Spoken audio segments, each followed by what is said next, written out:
un tiempo donde la gente sabe el precio de todo y el valor de nada, como decía Oscar Wilde, llega a la mañana de la Gospel el precio de las cosas, la semana económica resumida por el economista Javier Vicens. Si la información es poder, la información económica es poder económico. El precio de las cosas. Auspicia Estudio Fauda y Asociados, asesoramiento contable y tributario, soluciones personalizadas y de calidad para empresas y nuevos emprendedores. Somos especialistas en exportación de servicios y criptomonedas. Te ayudamos a alcanzar tus metas financieras de manera ética y eficiente. Estudio Fauda y Asociados. Estamos en Corrientes 206. Llámanos al 358-504-5010. Y Bless Tecnología, tienda de telefonía móvil, venta de smartphones libres, tablets, accesorios, cámaras hoverboard, manos libres y auriculares. Bless Tecnología, Avenida España 116, Paseo de la Ribera, y Loteo Residencial Ambaré Sur, Alpa Corral.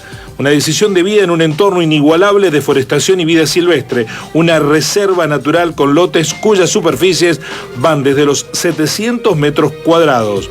Loteo Residencial Ambaré Sur, en Alpa Corral, otro desarrollo de la constructora Tecom.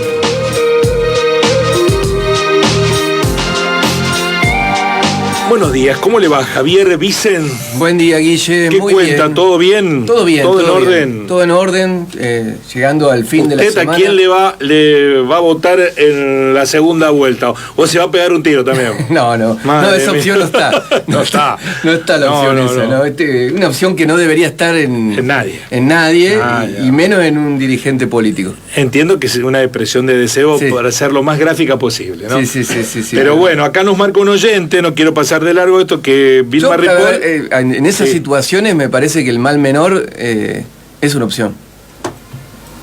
Bien. Sí, me parece que es una opción. Es una opción, sí. Sí, después cada uno tiene su mal menor, ¿no? Pero siempre se puede estar peor y hay que tratar de estar peor. Yo lo voy a definir, el mal menor, entre Massa y Patricia Bullrich, por las cosas que están anunciando y por las que hicieron, sí, claramente es Massa el mal menor. Bueno, por eso, pero falta todavía. ¿Qué le vamos a dar una tercera oportunidad a Patricia Bullrich que vuelva a ser un desastre? No. Ya lo viví cuando era ministro de Trabajo, descontó el 13% a los jubilados. Sí. No le aumentó, le descontó. Sí. Es un hecho inédito en la historia del mundo mundial que le saquen plata a los jubilados. El ajuste por los más débiles. Una cosa de loco. Después volvió a hacerlo con Macri. Y que le vamos a dar una tercera oportunidad. Yo ni loco. Bueno, parece ser... Y desquiciado. Hay muchos dispuestos a darle, sí. Pero es un tema está bueno que lo traigas de psicología social. No, sí, y recordar, porque medio flojos somos con la memoria, por ahí. No, si lo viviste no te lo podés olvidar. ¿Cómo te vas a olvidar lo que viviste? Pero parece que sí. Bueno, no sé. Parece que sí. No sé. Pero bueno, así estamos. Rodríguez Larreta hay que ver, porque tampoco pudo manejar un país, ¿no? Manejó una ciudad. Hay algunas cosas de Rodríguez Larreta que son para observar, ¿no? Pero, bueno, veremos quién pasa. Sí, vamos a ver si pasa Massa también, ¿no? Sí, bueno, por eso. Me parece que está abierto el escenario, pero es complejo el salto de la Ciudad Autónoma de Buenos Aires al país. Muy complejo. Porque no deja de ser una ciudad. Sí, claro. No deja de ser la ciudad. Una ciudad rica. Sí. Una cosa es una ciudad rica y otra cosa un país pobre. Una ciudad con muchos recursos para administrar en pocos metros cuadrados. Es complejo. Hay que conocer la realidad nacional. Bueno, semana económica. La realidad, el panorama de la semana. Qué ansioso que es Massa. ¿Te acordás que hace unos días, creo que hacen 10 días, si no me equivoco, en la convención de la Cámara Argentina de la Construcción, anunció que era cuestión de horas el acuerdo con el Fondo Monetario Internacional? Bueno, pasado días. 1000, a lo mejor no dijo la cantidad, puede ser 1000 horas, 1.000.000 de horas. No habló de cuánto. No, era cuestión de horas. Ansioso siempre para los anuncios Massa, siguen las negociaciones con el Fondo Monetario Internacional y según los trascendidos que se publican en la prensa escrita a nivel nacional, están tensas esas negociaciones, muchas diferencias en cuanto al futuro programa de acá a diciembre. No estamos hablando de programas a mediano plazo, a largo plazo, ¿no? El nuevo programa de diciembre, y cuando la cuestión electoral. O sea, la cuestión electoral se ha metido en la situación económica de lleno, y un Massa que quiere, o sea, tenemos en cuenta que es candidato a la presidencia y ministro de Economía. Y un candidato ministro, bueno, empieza a chocar. Virtual presidente. Bueno, virtual presidente también, porque tiene el poder. Tiene la manija hoy. Tiene la manija. Desdibujado completamente Alberto Fernández en la coyuntura que estamos viviendo. Entonces, el fondo le pide más ajuste. Recordemos que el objetivo para el déficit fiscal de este año primario, es decir, tener en cuenta el pago de la deuda, era de 1,9% respecto al PBI. Ahora el fondo le pide 1,6%. Y Massa viene ajustando en 10% en promedio el gasto público y no alcanza el 1,9%. Yo sé que tenés mucho para contar, sí. pero quiero preguntarte porque he escuchado que Massa dice que hay que pagarle la deuda al Fondo Monetario, no revisarla, porque ya la aprobó el Congreso y todo eso, como si el Congreso fuera infalible, ¿no? No podemos equivocar. Si hay delito, por más que lo haya cometido el Congreso, no prescribe. No prescribe. Pero después hablan, no lo han explicado públicamente muy claramente, pero hablan de pagarle con el superávit de nuestra economía. El superávit comercial. Comercial, efectivamente. Con lo cual entiendo yo que si no hay superávit comercial no le pagamos. Claro. Pero si hay, se llevan la plata. ¿No es lo mismo que lo que está pasando ahora? Bueno, justamente el superávit comercial que se tuvo el año pasado, por ejemplo, el año pasado fue de 15.000 millones de dólares. ¿Dónde quedó? Claro, por eso, no es lo mismo que está pasando ahora. Si no pagamos, si no tenemos superávit comercial, no pagamos. No pagás. Y si tenemos, se llevan la plata. Sí, es lo que, de hecho, ahora. ¿Cuál es la diferencia? No hay diferencia. O sea, sería básicamente esta: que el fondo no te apriete si no tenés dólares para pagar. Claro, no me jodas. Claro. Verá las cuentas, no me entró plata, son no te rumores, puedes llevar nada. Igual son rumores de un acuerdo. Sí. Pero de hecho, si nosotros no tenemos superávit comercial, no tenemos los dólares para pagar ni al fondo ni a ningún acreedor que tenga deuda en dólares, a ninguno. Y ahí está el tema de la negociación, ¿dónde se tensa la negociación? Primero, que el fondo pide menor déficit fiscal, el fondo pide una devaluación, una actualización del dólar, porque ¿qué te está diciendo? No te voy a hacer el adelanto de dólares que querés para que vos lo uses en la importación de bienes de capital, no lo uses en la acumulación de dólares para el ahorro, etcétera, etcétera, etcétera. Entonces te dice, bueno, vamos a subir el valor del dólar, porque creo que lo tenés barato. Ese es el segundo punto en discusión, y el tercer punto que está en discusión es, como mencionaba, la acumulación de reservas. Fíjate que todos tienen que ver, todos están relacionados. No hay acuerdo. Hasta ahora no se arriba a ese acuerdo que lo necesita el gobierno. ¿Por qué? Porque hay un nuevo vencimiento en julio, 2.600 millones de dólares, que el gobierno, recordemos que viene de pagar la semana pasada los vencimientos de junio, que eran más o menos por la misma cifra, y ahora hay que pagar eso. Y bueno, no hay dólares para pagarlo. Se pagaron con yuanes los anteriores. Ahora, ¿qué va a pasar con estos? ¿Se va a seguir negociando? El gobierno se juega la carta de que tiene el acuerdo con Estados Unidos, que es el accionista mayoritario del fondo, pero tiene un duro rechazo y una dura posición en Japón, Holanda y Alemania, que no los ha logrado convencer de que necesita más flexibilidad en este periodo electoral. Veremos cómo se desencadena, cuál es el desenlace de esta negociación, hasta ahora abierta, que no era cuestión de horas. Van a seguir negociando para... ¿No era que la mayoría la tienen los Estados Unidos? Sí, la mayoría sí, pero necesita el voto de los otros también. Yo creo que la mayoría y el poder para destrabar. Se necesita el voto del 80% para una modificación excepcional en un acuerdo. Eso es lo que está necesitando el gobierno. Hasta ahora no lo tiene. O por lo menos lo que dicen los trascendidos. Los otros datos relevantes de la semana es que la industria sigue creciendo la actividad industrial. El INDEC informó que en mayo, en términos interanuales, creció 1,1% la industria. La pregunta que todos se hacen es, ¿cuándo se frena? Porque la industria depende de los dólares. Si ya no hay más dólares para importar, que es lo que está mostrando el balance del Banco Central, ¿Cuándo viene el frenazo de la industria? Bueno, pero evidentemente hay un dinamismo interno de consumo que hace funcionar. Interno y externo. Externo también. Externo también porque parte de esa industria está motorizada, ese crecimiento industrial, por la actividad automotriz. O sea, las concesionarias, por ejemplo, no venden un auto acá en Argentina, pero sí están vendiendo bien a Brasil. Claro, yo creo que eso lo está haciendo competitivo a Massa. Esa realidad, ¿no? Lo está sosteniendo en esta candidatura. ¿Pero vos viste las encuestas? Está bien las encuestas, ¿no? Sí. ¿No? Arrancó en 18 y está en 28 ahora. Sí. El piso que tiene histórico el peronismo. El peronismo. Bueno, pero no necesariamente está garantizado eso. Bueno, si uno ve la historia de las elecciones, está garantizado ese piso. Pero cualquiera vaya, vaya Schiaretti, tienen dos. La historia marca eso. No, bueno, no cualquiera vaya. No, todo el peronismo, o gran parte del peronismo. Por eso digo. El acuerdo de los gobernadores me parece que es fundamental. Por lo que sucede en los territorios. Y Massa lo tiene. Que no lo tenía Guado de Pedro, por ejemplo. Seguimos con los datos. La construcción, una nueva caída de la actividad de la construcción, casi 3% respecto a mayo del año pasado, y acá está evidenciando dos cosas: el freno a la obra pública, que tiene que ver con el ajuste que pide el Fondo Monetario Internacional, y la caída en la obra privada. Estuve hablando con un actor del sector de la construcción y me comentó que no se vende un departamento en Río Cuarto. Hay una sobreoferta enorme en departamentos, entonces todo está condicionado a lo que ocurra con el sector que muestra más dinamismo. Sí. ¿Y si lo bajan de precio? El campo, bueno, ahí está el otro tema.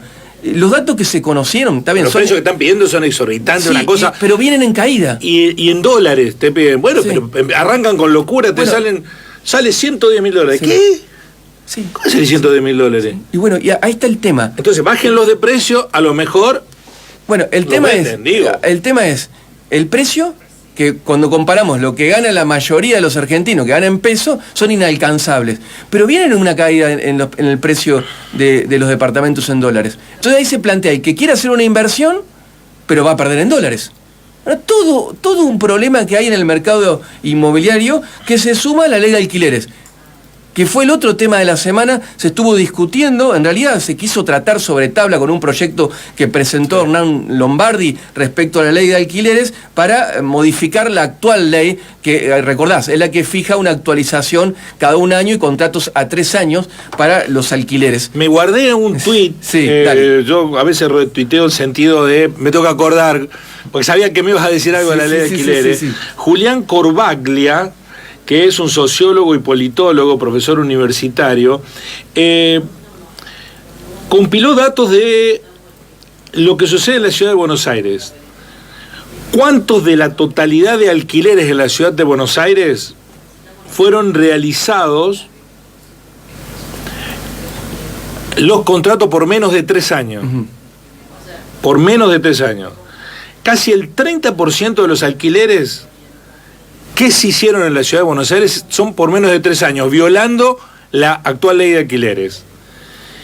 El 76,9% de los dueños no declararon su alquiler a la AFIP, que es lo que obliga la ley de alquileres. Es decir, que el 30% menos de 3 años el contrato, violando la ley de alquileres. El 76%, casi el 77%, no lo declara a la AFIP. Violan la ley de alquileres. El 77,2% pacta aumentos de alquiler dentro del contrato en tiempos diferentes a los que establece la ley de alquiler, que es una vez por año. Uh-huh. Con lo cual, quieren cambiar una ley que no se está respetando. Sí. Y cuando yo veo que quienes impulsan el cambio de la ley, lo impulsa Tetaz y Hernán Lombardi. El Lombardi que le sacaron la cuenta 30 y pico de departamentos en Buenos Aires. No, déjate de embromar. No, pero fíjate una cosa. De embromar. Entonces la ley no es tan mala, o si es mala, no la están cumpliendo. No, la ley no ha funcionado, pero no por un problema de la ley, sino que es un problema que un contexto macroeconómico, una inflación altísima, no te va a funcionar ninguna ley que plantee una actualización, ninguna. Entonces, se pensó para un contexto que no es tal. Sí, no es tal. Se pensó para un contexto en el que, imagínate una propiedad que actualiza el 100% del valor de esa propiedad, en cuanto al alquiler me refiero, por año. ¿Cómo hace un inquilino para afrontar eso? No, se plantea una situación muy compleja, no ha funcionado la ley, ¿por qué? Porque hay un gran problema Los de fondo. inquilinos dicen, no, nosotros queremos que se cumpla la ley. Lo sé, porque se sienten más protegidos ante esta situación. Por supuesto porque tiene certidumbre, la ley brinda certidumbre. Martín Testá era el mismo que te ofrecía, andá a la UBA, que ahí no te vas a tener ningún problema, ¿no? Bueno, después a los UBA, rapidito. Pero la ley no ha funcionado. Esa es la realidad, no ha funcionado. Fíjate que vos me decías, el 30% de la Ciudad de Buenos Aires la está evitando. ¿Pero por qué? Porque la relación de poder es muy desigual. Entonces, ¿qué ha pasado con los alquileres? Y podés corroborarlo con cualquier inmobiliaria de Río Cuarto. No hay oferta para alquileres. No hay departamentos. Porque la ley nunca abordó la cuestión de fondo, que es la propiedad.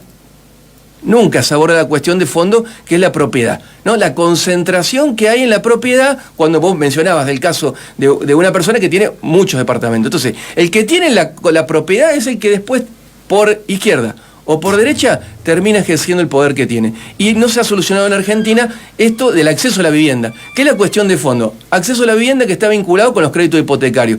Se pensó en el UBA y fue un fracaso. También, ¿por qué? Porque el marco de la macroeconomía en Argentina con una inflación altísima, ¿qué te hizo? Que la actualización que tenía prevista la UBA hiciera que fuera impagable la cuota.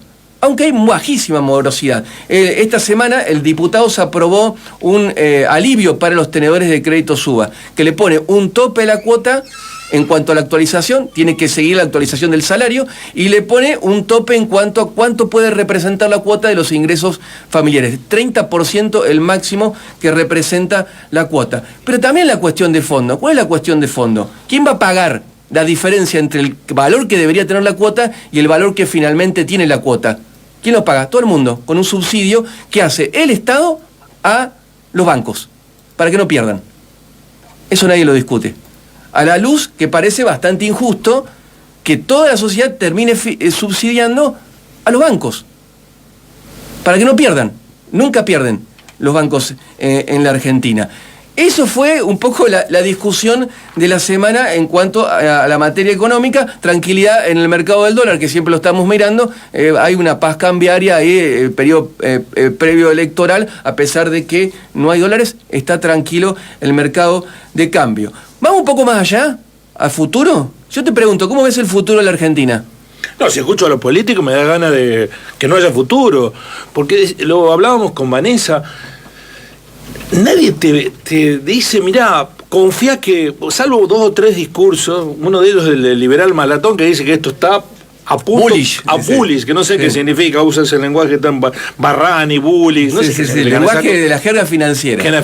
Bueno, no entiendo nada. Pero tiene un entusiasmo por lo que se viene en Argentina para el futuro, pero lo demás todo sangre, sangre y lágrimas, ¿no? Ni siquiera sudor.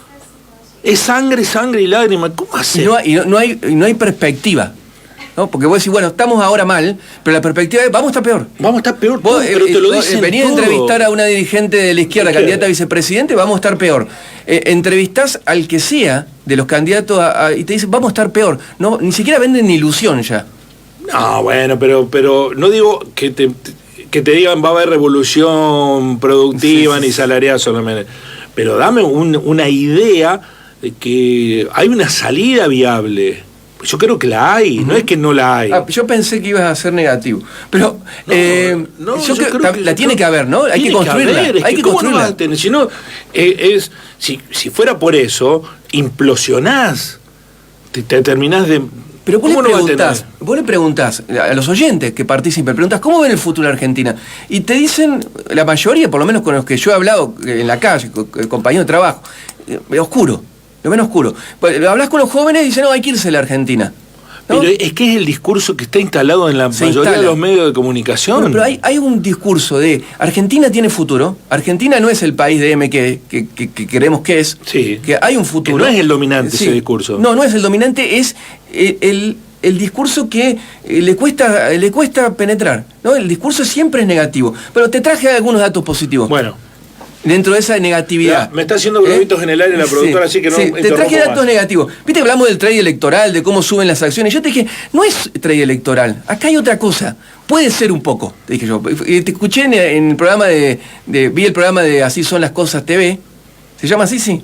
El debate, el debate, ¿no? Está bien. Está bien, era así. Que habían analistas y hablaban de las elecciones, son todos candidatos pro mercado y por eso suben las acciones. Pero yo te marcaba que, por ejemplo, la acción de YPF viene subiendo desde septiembre del año pasado. Sí. Y no había traída electoral en septiembre del año pasado. Entonces, ¿qué está pasando con esos sectores vinculados a las materias primas?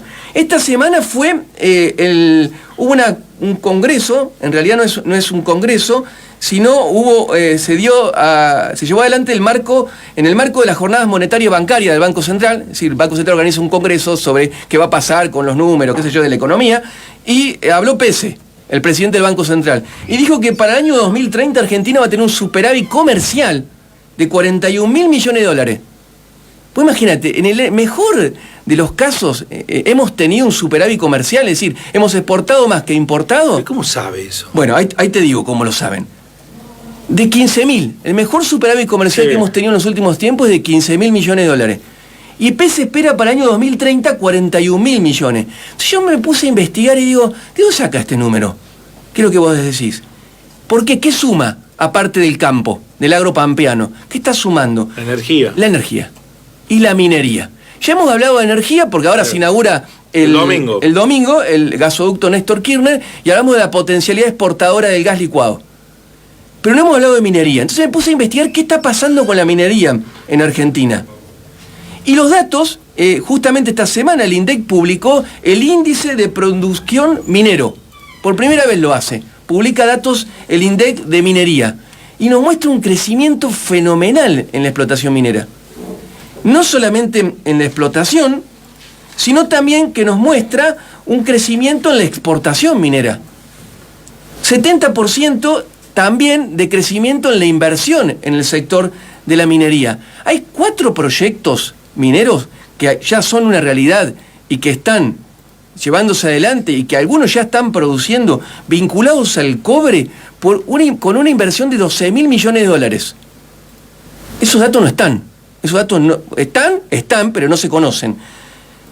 Lleva 27 meses consecutivos de crecimiento del empleo minero en la Argentina, con un crecimiento de casi el 8% interanual, datos a mayo de este año, que es lo que brindó el INDEC.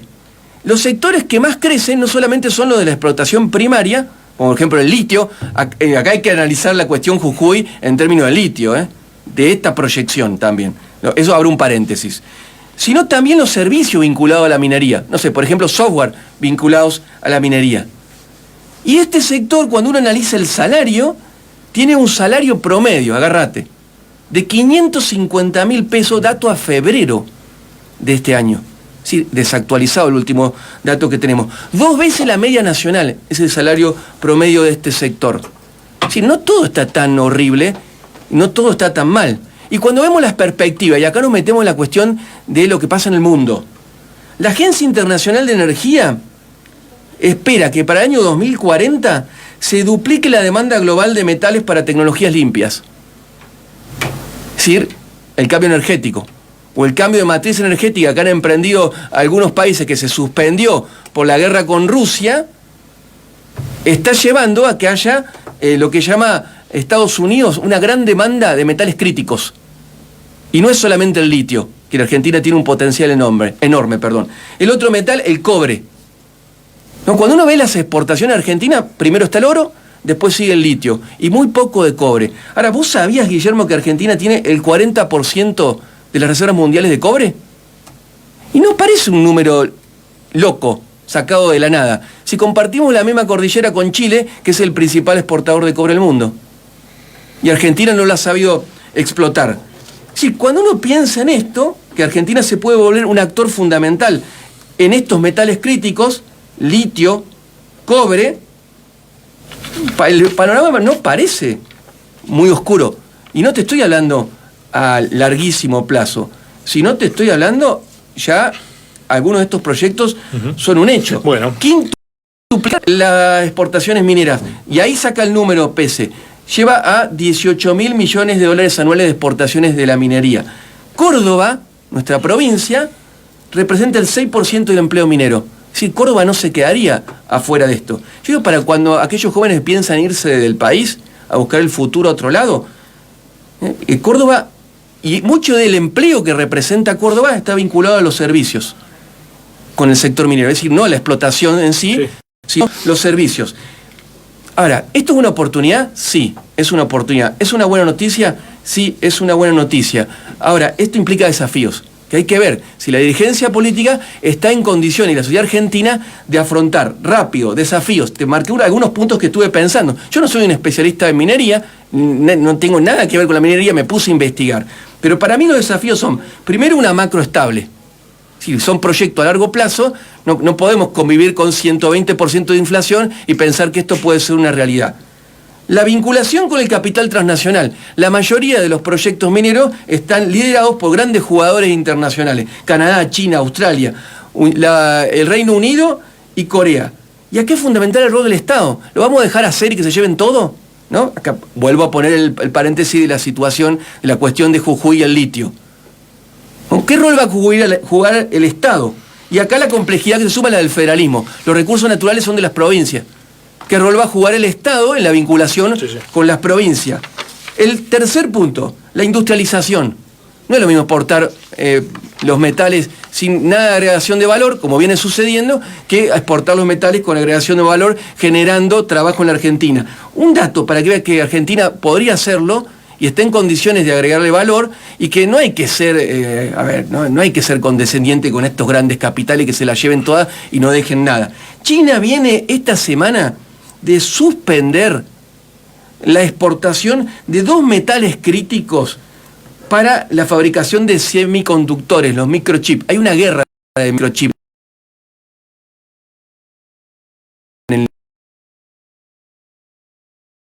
en el mundo. El galio y el germanio, que son fundamentales para la fabricación de microchips. Viene de decirle a Estados Unidos: no te vendo más, porque lo vamos a industrializar en nuestro país, porque no queremos que ustedes manejen esta tecnología. Por ahí viene el mundo. Argentina tiene que aprovechar esto.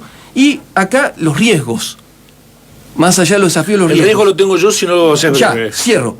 La explotación de estos bienes comunes debe generar un beneficio para todos, no para algunos pocos. Que eso es lo que puede ocurrir. Distribución de la riqueza. Justamente. Y el riesgo ambiental, del que en Argentina no se habla. Venimos a una campaña electoral, viene una campaña electoral, ¿quién habla de ambiente? Nadie. ¿Y qué pasa con el Ministerio de Ambiente? Siempre es una cartera que se la revolean a aquel que perdió la interna, que no sabe nada de ambiente. Bueno, es hora de que pongamos este tema en agenda, porque se viene esto de la explotación minera, que tiene un riesgo ambiental. Siempre la explotación de los recursos naturales tiene un riesgo ambiental. Y el último dato que te dejo, hay que discutir la formación en las universidades. Muy polémico lo que te estoy diciendo, pero tenemos una universidad muy... Acá lo veo que llegó el señor Cantero, que fue rector de la universidad. Está bueno que todos estos actores que tienen experiencia en la universidad empiecen a discutir por qué no formamos geólogos, o por qué no formamos ingenieros. ¿Por qué tenemos una universidad que forma tantas carreras o profesionales vinculados a las ciencias sociales y no está formando estas carreras que tienen que ver con la perspectiva futuro de la Argentina? Gracias, Javier, un lujo como siempre. Un abrazo. La semana económica resumida por Javier Vicen en El Precio de las Cosas, auspiciado por Loteo Residencial Ámbares Sur, Alpa Corral, una decisión de vida en un entorno inigualable de forestación y vida silvestre, una reserva natural con lotes cuyas superficies van desde los 700 metros cuadrados, otro desarrollo de la constructora Tecom, y además Estudio Fauda y Asociados, asesoramiento contable y tributario, soluciones personalizadas y de calidad para empresas y nuevos emprendedores. Estudio Fauda y Asociados en Corrientes 206, teléfono 358-504-5010, y Bless Tecnología, tienda de telefonía móvil, venta de smartphones libres, tablets, accesorios, cámaras hoverboard, manos libres y auriculares. Bless Tecnología, Avenida España 116, Paseo de la Ribera. Así son.